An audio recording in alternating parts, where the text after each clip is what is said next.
जय हिंद दोस्तों, बहुत स्वागत है आप सभी का एक बार फिर से फोर्स एमपीपीएससी के इस यूट्यूब चैनल पर। और आज जो सीरीज़ हम लोगों की चल रही है, जिसमें हम लोग डिस्कस कर रहे थे कि हम 3, 5 और 11 अंकों के जो प्रश्न हैं, जो संभावित प्रश्न हैं, जिसमें मैं आप लोगों के साथ पेपर 2, पेपर 4 और निबंध आदि की मैं चर्चा करने वाला हूँ, है ना। चूँकि मैं पेपर फर्स्ट इसलिए नहीं ले रहा हूँ क्योंकि फिर मैडम लेंगी उन पेपर्स को। तो यहाँ आप लोगों को ध्यान देना है कि हम लोगों ने इस सीरीज़ के पिछले अंक में 3 मार्कर कुछ क्वेश्चंस की चर्चा की थी, और ख़ास तौर से मैंने वहाँ पर आप लोगों का ध्यान दिलाया था उत्तर के ड्राफ्टिंग पर। यहाँ पर भी वही चीज़ है, और यहाँ तो उसका इम्पोर्टेंस और ज़्यादा हो जाता है, क्योंकि जैसे ही 5 नंबर हो जाएंगे, यानी अब आपको 50 शब्द लगभग लिखने होते हैं, तो ऐसे प्रश्नों का ज़्यादा अच्छा उत्तर लिखने के लिए आप लोगों के सामने क्या होना चाहिए? एक तो कॉमन सेंस, दूसरा फैक्ट। मैं यहाँ लिख देता हूँ उन बिंदुओं को कि कैसे। देखिए, 2 चीज़ें तो ख़ास तौर से आपको लिखनी है कि एक जो चीज़ होती है वो है फैक्ट। आपके उत्तर में तथ्य होना चाहिए। सिर्फ बातें लिखने से आपको बहुत अच्छे अंक कभी भी नहीं मिलते मेंस में, क्योंकि बातें तो कोई भी लिख देगा। इतने कॉमन टाइप के भी क्वेश्चन आते हैं। जैसे एक प्रश्न पूछा गया था कि मध्य प्रदेश में बच्चियों के बीच में ही स्कूल छोड़ देने के क्या कारण हैं? तो ये तो कोई भी बता सकता है कि उनकी आर्थिक स्थिति कमज़ोर है, कि घर से स्कूल ज़्यादा दूर है, कि पुरुषवादी मानसिकता है। बहुत सारे ऐसे इस प्रकार के बहुत सारे कारण कोई भी गिना सकता है। लेकिन यहाँ पर आप लोगों को, है ना, स्कूल एजुकेशन क्वालिटी इंडेक्स जो है, जिसको नीति आयोग डिसाइड करता है, नीति आयोग डिक्लेयर करता है, उसके बारे में आपको यहाँ उल्लेख करना ज़रूरी रहेगा। मतलब आंकड़ों के आधार पर, तथ्यों के आधार पर बातें करनी पड़ती हैं, तब जाके मेंस में नंबर आते हैं। दूसरी चीज़ है कि आपका उत्तर जो है वो सारगर्भित होना चाहिए। सारगर्भित का मतलब ये होता है कि आपको गागर में सारगर भरने का काम करना है, यानी कि कम से कम शब्दों में उत्तर देने की कोशिश करनी है। बहुत ज़्यादा लंबी कहानी लिखने के लिए ना तो जगह होती है, ना आपको समय होता है। मुख्य परीक्षा में, एग्जामिनेशन हॉल में, ये चीज़ आप भी बहुत अच्छे से समझते हैं। तीसरी चीज़ है, बहुत इंपॉर्टेंट जो चीज़ है, जिसको मैं बहुत इंपॉर्टेंट मानता हूँ, वो होता है कॉमन सेंस। कॉमन सेंस बहुत इंपॉर्टेंट है इस पूरी की पूरी परीक्षा में। उत्तरों को, यह कहना चाहिए प्रश्न की मांग को समझ के उत्तर लिखने में कॉमन सेंस की बहुत ज़्यादा महत्वता होती है। कैसे? आपके सामने एक प्रश्न है, देखिए क्या लिखा कि स्वतंत्रता के बाद, यानी प्रश्न को, एक एक शब्द को ध्यान से देखेंगे तभी आपको पूरा प्रश्न समझ में आएगा। लिखा हुआ स्वतंत्रता के बाद, यानी आफ्टर इंडिपेंडेंस, राष्ट्र के सुदृढ़ीकरण, यानी सुदृढ़ीकरण का मतलब किससे होता है? मजबूती। राज्य को, राष्ट्र को, यानी भारत को मजबूती देने में, है ना। और राष्ट्र निर्माण, यानी कि अभी भारत एक शैशव काल में था। अभी एक नए नए, जैसे एक बच्चा नहीं होता जिसको परवरिश की, और जिसको एक छोटा सा पौधा यदि हमने लगाया है तो उसको थोड़ा सा हमको फलने फूलने के लिए मौका देना पड़ता है, थोड़ा सा उसमें, और उसको सुदृढ़ करने के लिए हमें उसकी देखभाल करनी होती है। तो वही आवश्यकता उस समय पर भारत की थी, जब पहले प्रधानमंत्री भारत के बने थे। और इस दोनों काम में, किसमें? एक तो भारत को मजबूत बनाने में, और दूसरा भारत के निर्माण में शुरुआत में क्या भूमिका रही, इंडिया आफ्टर इंडिपेंडेंस क्या भूमिका रही नेहरू जी की। बड़ा ही कॉमन सा क्वेश्चन है, जिसके बारे में ज़्यादातर स्टूडेंट्स को इसका आंसर पता होगा, है ना।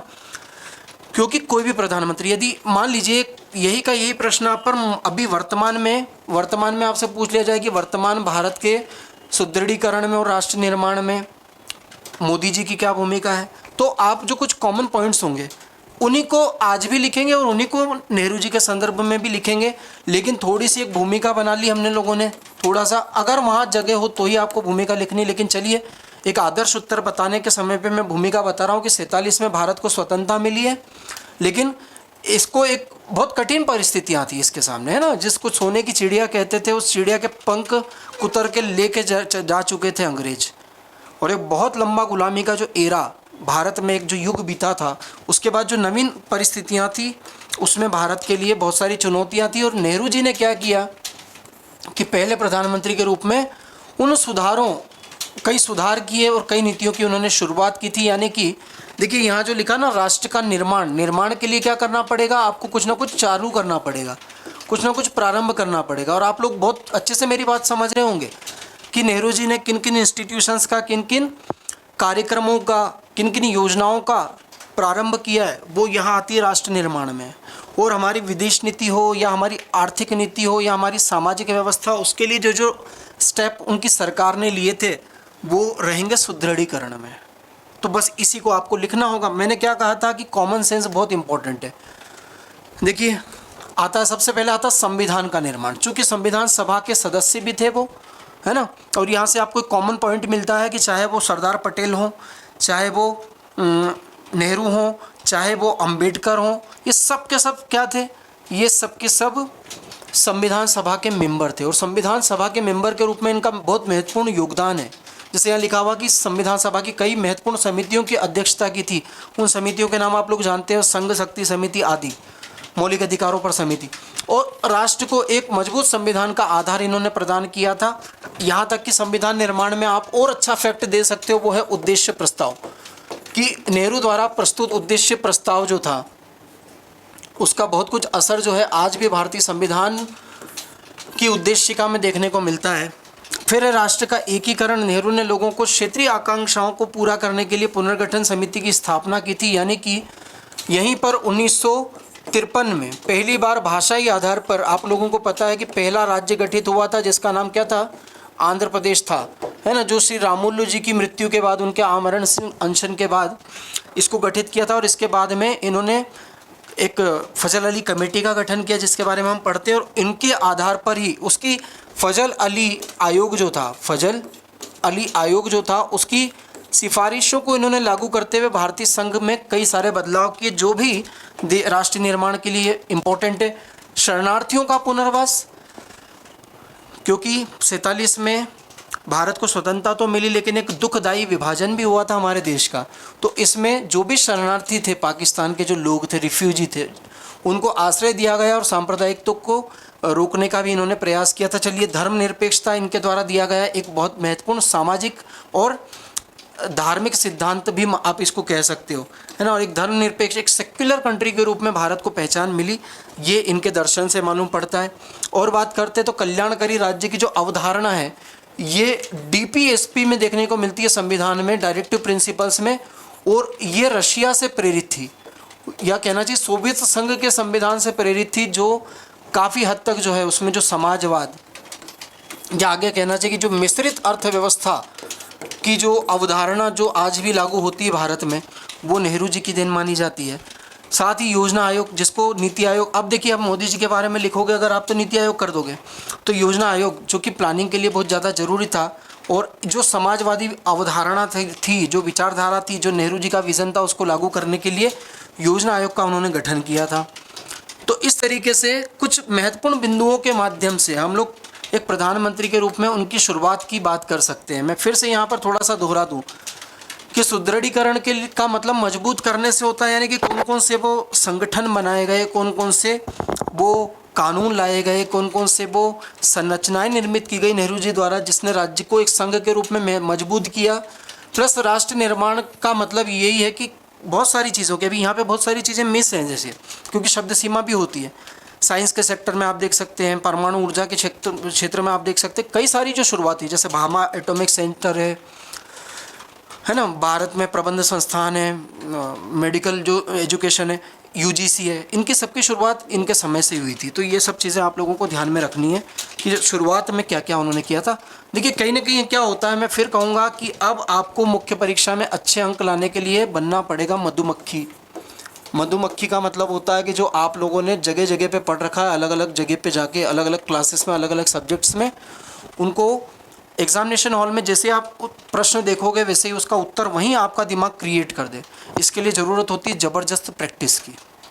ज़्यादा से ज़्यादा उत्तर लिखने का प्रयास करें। अब आता, देखिए, सरदार वल्लभ भाई पटेल भारत के लोह पुरुष थे, इसकी चर्चा करनी है आपको। लोह पुरुष, ये तो है ना, 10वीं में भी कहीं था शायद, कि लोह पुरुष उनके द्वारा उठाए गए जो सख्त कदम थे, मजबूत जो कदम थे, जिन्होंने भारत की एकता को मजबूत बनाया और भारत को एक संघ के रूप में पहचान दिलाई।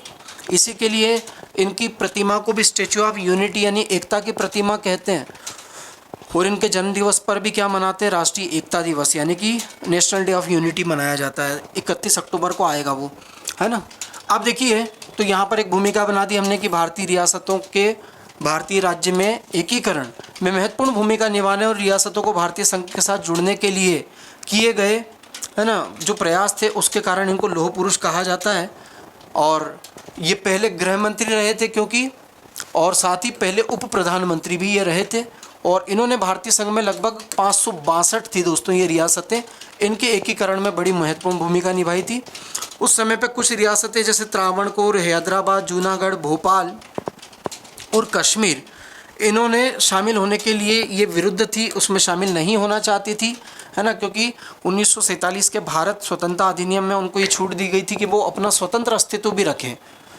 सरदार पटेल ने रियासतों के साथ साथ आम सहमति बनाने के लिए कोशिश की और उसके लिए लगातार प्रयास किया, लेकिन जहाँ पर ज़रूरी था इन्होंने चाणक्य नीति, यानी कि जिसको कहते हैं हम इस तरीके से देखते हैं, देखिए इसको किस तरीके से देखते हैं, साम, दाम, दंड और भेद। तो ये साम, दाम और दंड भेद की जो रणनीति है, इस रणनीति को उन्होंने अपनाया और इसको उन्होंने सख्ती से लागू भी किया। और जिसी का ये परिणाम है कि आज अगर जो भारत में सरदार पटेल ने जो कार्य किया, अगर वो नहीं होता तो हो सकता है कि भारत की संघ छोटे छोटे टुकड़ों में बिखर जाता। तो यहाँ आप लोगों को ये योगदान के रूप में भी बना सकते हो आप। इन्होंने नवाब द्वारा शासित जूनागढ़ की रियासत को और निजाम द्वारा शासित हैदराबाद को जोड़ने के लिए बल का प्रयोग किया, है ना, फोर्स किया उनके ऊपर। और आगे बात करें तो इन्होंने ब्रिटिश भारत के क्षेत्र के साथ साथ रियासतों के एकीकरण किया और भारत के बाल्कनीकरण को भी रोका। बाल्कनीकरण का मतलब ये, बाल्कन एक क्षेत्र है जो छोटे छोटे टुकड़ों में, छोटे छोटे राज्यों में बंट गया था। तो इस प्रकार की चीज़ें आप लोगों को यहाँ देखने को मिलती है। अब बात करते हैं कौटिल्य के सप्तांग सिद्धांत की। तो देखिए, आवश्यकता अनुसार आप लोग क्या कर सकते हो कि इस तरीके के ग्राफ वगैरह का भी आप इस्तेमाल कर सकते हैं। जैसे पहला जो है वो राजा का है, शरीर या सिर या मस्तक जिसको कहा है वो राजा है, तो आप उसके बारे में ऐसे करके एक एक लाइन में भी लिख सकते हो, है ना। दूसरे नंबर पर अमात्य की बात की है ना, अमात्य की बात की, अमात्य। ये अगर मैं आप लोगों को समझाऊं तो कौटिल्य का ये जो सप्तांग सिद्धांत है ये सावयवी सिद्धांत कहलाता है। सावयवी का मतलब होता है अवयव यानी अंग, सावयव यानी कि अंगों से मिलकर बना हुआ शरीर। अगर आपको थोड़ी अच्छी ड्राइंग आती हो और अगर 5 सेकंड में बना सके तो एक मानव शरीर जैसा भी आप बना सकते हो, जिससे आप ये दिखा सको कि जिस तरीके से मानव के शरीर के अलग अलग अंग होते हैं उसी तरीके से राज्य के भी 7 अलग अलग अंग होते हैं, जिसी को सावयव कहा है ना। और मानव शरीर के साथ तुलना की, जैसे कि राजा की तुलना उन्होंने सिर से की है, बाकी सब चीज़ें आप जानते हो। अमात्य की तुलना उन्होंने आँखों से की है ना। जंघाओं की तुलना उन्होंने जनपद से की है। दुर्ग की तुलना उन्होंने बाह या सुरक्षा से की है। कोष की तुलना या जो खजाना आज भी ट्रेजरी होती है उसकी तुलना मुख से की है। सेना या को दंड या मस्तिष्क कहा है उन्होंने। इसके साथ ही उन्होंने कान की तुलना मित्र से की है। अब देखिए, यहाँ अगर आप 50 शब्दों का उत्तर लिख रहे हो तो आप कोशिश करो कि सीधे टू द पॉइंट लिखो, लेकिन फिर भी अगर चाहो तो एक लाइन में चाहो, या आपको इसकी कोशिश करना चाहिए, प्रैक्टिस करना चाहिए कि एक लाइन में कम से कम आप उसका क्या दे सके, परिचय दे सके।